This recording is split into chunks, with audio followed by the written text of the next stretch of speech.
সম্মানিত দর্শক মণ্ডলী, আশা করি মহান রব্বুল আলামিনের অশেষ মেহেরবানি ও দয়ায় আপনারা সকলেই ভালো আছেন। আজকে যে ভিডিওটি নিয়ে আলোচনা করব তা হলো হযরত মুসা আলাইহিস সালাম মালাকুল মউত অর্থাৎ হযরত আজরাইল আলাইহিস সালামকে কেনই বা থাপ্পড় মেরেছিলেন, এবং ভিডিওটির শেষে আলোচনা করব কোন জাতি হযরত মুসা আলাইহিস সালামের কবর তন্ন তন্ন করে খুঁজেছিলেন। তো চলুন ভিডিওটি শুরু করা যাক। জীবনের বহু সংগ্রামের পর আল্লাহ তাআলার নির্দেশে ফেরাউন এবং তার সৈন্যবাহিনীকে শেষ করে ফেললেন এবং অসহায় বনি ইসরাইল জাতিকে নিয়ে বসবাস করতে লাগলেন লোহিত সাগরের উপারে এক নতুন ঠিকানায়। এরই মধ্যে ঘটে যায় বিভিন্ন ঘটনা এবং বয়ে যায় সময়ের পর সময়। ইতিমধ্যে তিনি আল্লাহ তাআলার দেয়া সমস্ত আদেশ দায়িত্ব সহকারে পালন করেছেন।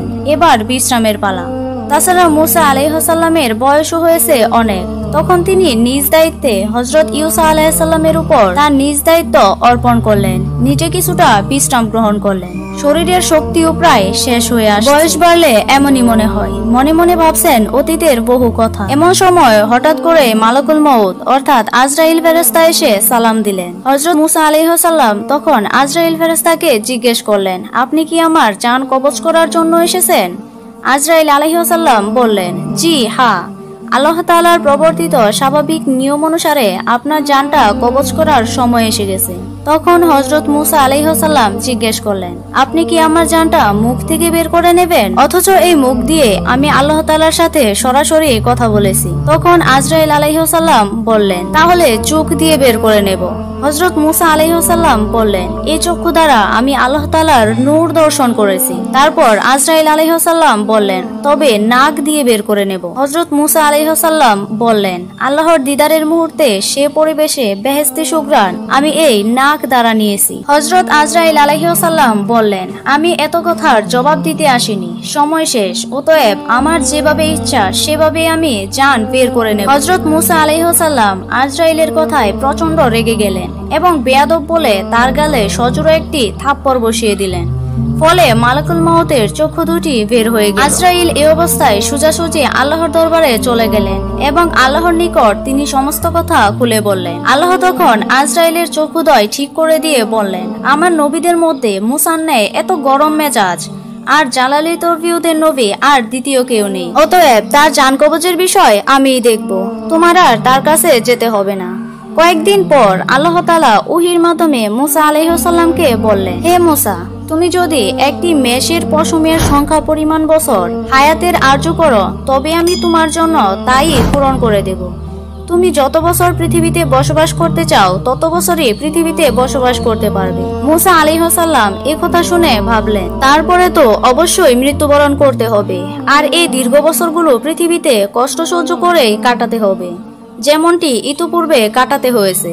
অতএব সবচাইতে নিরাপদ স্থান আল্লাহ তাআলার সান্নিধ্য লাভ, এটি অনেক উত্তম। তাই তিনি ভাবলেন, আল্লাহ তাআলার নির্ধারিত হায়াতের পরে আমি তোমার সান্নিধ্য লাভ করতে চাই। আমি যে তোমাকে বড্ড বেশি ভালোবাসি, তোমার নৈকট্য আমার কামনা। তবে হে প্রভু, আমাকে পৃথিবী থেকে বিদায় গ্রহণের পূর্বে আরেকবার তোর পাহাড়ে তোমার দর্শন দাও। আমার শেষ আবেদনটুকু তুমি কবুল করো। আল্লাহ তাআলা হযরত মুসা আলাইহিস সালামের আবেদন মঞ্জুর করে তাকে তুর পাহাড়ে যাত্রার নির্দেশ দিলেন। হযরত মুসা আলাইহিস সালাম কাল বিলম্ব না করে সোজা তুর পাহাড়ে গিয়ে পৌঁছলেন। সেখানে আল্লাহ তাআলার নূরের তাজাল্লি দর্শন করলেন এবং তার সাথে কথোপকথন করলেন। সর্বশেষে হযরত মুসা আলাইহিস সালাম আল্লাহর দরবারে আরজ করে বললেন, হে মহান প্রভু, আপনি আমার অবাধ্য কিয়ামের প্রতি আর কোনো গজব নাজিল না করে তাদেরকে রহমতের ছায়াতলে আশ্রয় দিন এবং তাদেরকে রুচি দান করুন, তারা যেন অনাহারে মৃত্যুবরণ না করে। আল্লাহ তাআলা হযরত মুসা আলাইহিস সালামের আবেদনের প্রেক্ষিতে বললেন, আমি আল্লাহ ঈমানদার, নাফরমান, কাফের ও জীব জানোয়ারের প্রতিপালক ও রিজিকদাতা। আমি কাউকে উপবাস রাখি না, যে যেখানে আছে আমি তার রিজিক সেখানেই পৌঁছে দেই। এই কথার পরে আল্লাহ তাআলা হযরত মুসা আলাইহিস সালামকে পাহাড়ের উপর তার লাঠি দ্বারা আঘাত করতে বললেন। হযরত মুসা আলাইহিস সালাম পাহাড়ের উপর আঘাত করলেন। তখন সেখান থেকে একটি নদী হয়ে গেল। নদীর উপর লাঠি দ্বারা পুনরায় আঘাত করতে বললেন। তিনি আঘাত করার পর দেখলেন একখানা পাথর নদীর পানির উপর দিয়ে ভেসে আসছে। আল্লাহ তাআলা পাথরের উপর লাঠি দ্বারা আঘাত করতে বলেন। তিনি আঘাত করলেন। তখন দেখা গেল পাথরের মধ্য থেকে একটি ফড়িং বের হয়েছে আর তার মুখে এক টুকরা কাঁচা ঘাস। এই দৃশ্য দেখে হযরত মুসা আলাইহি ওয়াসাল্লাম সাথে সাথে সেখানে সিজদায় পতিত হলেন। কিছুক্ষণ পরে আল্লাহ তাআলার পক্ষ থেকে নবীকে সালাম প্রদান করে বিদায় দেয়া হলো। হযরত মুসা আলাইহি ওয়াসাল্লাম তুর পাহাড় থেকে নেমে একটু অগ্রসর হয়ে দেখলেন 7 জন লোক একটি কবর করছেন। তখন নবী তাদেরকে জিজ্ঞেস করলেন, ভাইরা আমার, তোমরা এই নির্জন এলাকায় কার কবর করছো? তারা বললেন, আপনার ন্যায় একজন মহৎ ব্যক্তির কবর করছি, আপনিও আমাদের সাথে এই সওয়াবের কাজে শরীক হতে পারেন।